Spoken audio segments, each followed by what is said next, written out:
All right, so one of the coolest things that we get to learn about in algebra is the quadratic formula.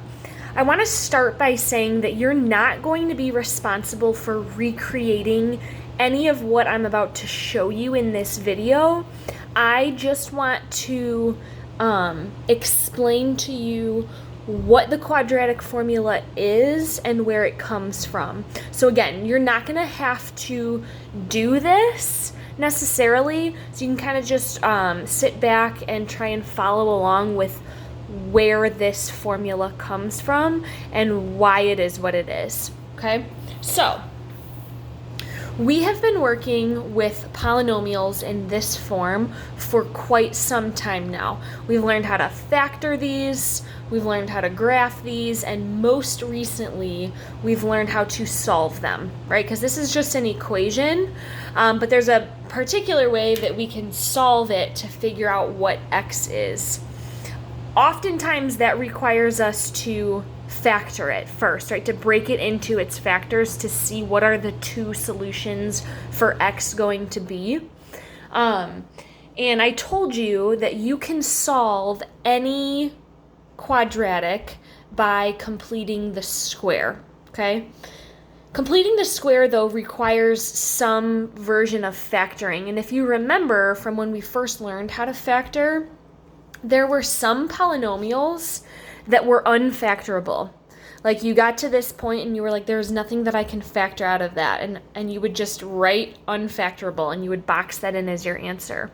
So how then do you go about solving this if it's unfactorable? Well, that's where the quadratic formula comes in. The quadratic formula tells you that x, your variable, is going to be equal to this whole mess. Negative b plus or minus the square root of b squared minus 4 times a times c all over 2 times a. And this looks really messy, but if you're looking at it, you can see that the only variables you have in here are a, b, and c, and that equals whatever your variable is going to be. And all you have is a, b, and c. So it's actually pretty simple because you just take those terms, you substitute it into your formula, and it spits out for you exactly what your variable is going to be, the solutions of your variable, okay? But if I told you that you can solve any quadratic by completing the square, then why do we need this and where does this come from? Well, this formula itself is derived from completing the square. So if you take just the most basic form of a polynomial where you have no constants, you just leave it in its most basic form, and you complete the square that way, you end up with the quadratic formula. So let me show you what that means, right? If I were to go about completing this square, you know that the first thing you would need to do is get it into that format of x squared plus bx equals d in order to go about completing your square. So the first thing that I would need to do is to get rid of this c. So I would do that by subtracting it from both sides. And when I do that, I'm left with ax squared plus bx, this cancels out, equals a negative c. And now it's not exactly in that form that I like just yet because I still have this outer term. I still have an a that I need to take care of. So what you would do next then is to divide everything by that outer term divided by a. So that cancels it out here, and I'm left with x squared plus, I still have to divide b by a. B divided by a is b over a x equals negative c divided by a is negative c over a. Yeah? Now that I have it in this form that I like, where I just have an x squared and b, I just have one term in front of my variable, equals d, some thing over here. Now I can go about completing my square. So I can add on that term at the end that's going to make this a perfect square trinomial. I have to take b, and in this case, b, the thing that's in front of my variable, is b over a. So half of b divided by 2, right? B divided by 2 is going to be b over 2a. I'm dividing this whole thing by 2.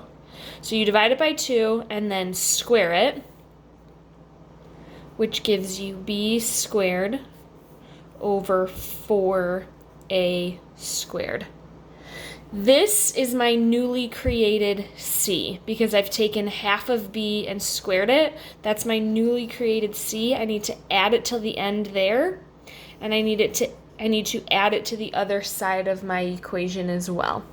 So when I do that, on the left side, I'm left with x squared plus b over a x plus, I can tack it on at the end, b squared over 4a squared is equal to negative c over a plus b squared over 4a squared, right? I need to add those together.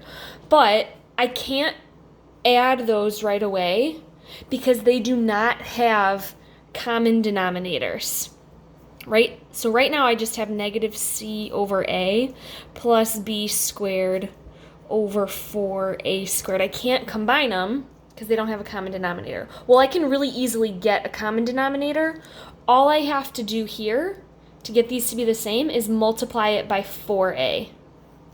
So multiply by 4a, multiply by 4a. 4a times a negative c is negative 4ac over 4a times a is 4a squared. Now, these have common denominators, so I can just add them straight across. B squared over 4a squared. Right here, see common denominators? I can just add straight across. So what I'm left with then, I would write this as b squared minus 4ac over the common denominator 4a squared. Okay, so all I've done there is added my newly created c to this side. I just had to get common denominators to do it first. All right, that's the right side of my equation. And then I'm still left with this perfect square trinomial on the left side of my equation. So I had x squared plus b over ax plus b squared over 4a squared. Okay. From this point, what you do next when you're completing the square is you take your perfect square trinomial and you use patterns to factor this. This is a perfect square, and this is a perfect square. And I have two plus signs in the middle, which tells me that I know I'm going to have x, because the square root of x squared is x, plus the square root of this, the square root of b squared is b, over the square root of 4a squared is just 2a, and then that quantity would be squared, is equal to whatever I had on my right side, b squared minus 4ac all over 4a squared. Okay, now I'm solving for x. I'm trying to get this x by itself. So you know that the next thing I have to do is to get rid of this squared. Well, the opposite of that would be to take the square root. So take the square root of both sides. When I do that, it cancels out my square here, and I'm left with x plus b over 2a on this side. And when I take the square root over here, I'm trying to take the square root of the whole quantity that's on the top.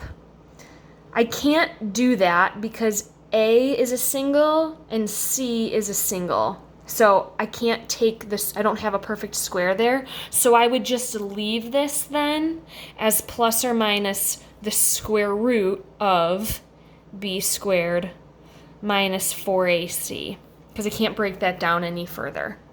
But thankfully, this bottom term is a perfect square because we know we can't leave a radical in the denominator, and thankfully we don't have to, because the square root of 4 is 2, and the square root of a squared is a. Okay, now we are really close to being done. The only thing that we have left to do is to get x by itself. So I can subtract this term. I have to subtract b over 2a from both sides. So minus b over 2a. And what is so beautiful about this is that we already have common denominators of 2a. So I can just go straight through and I can add it straight across.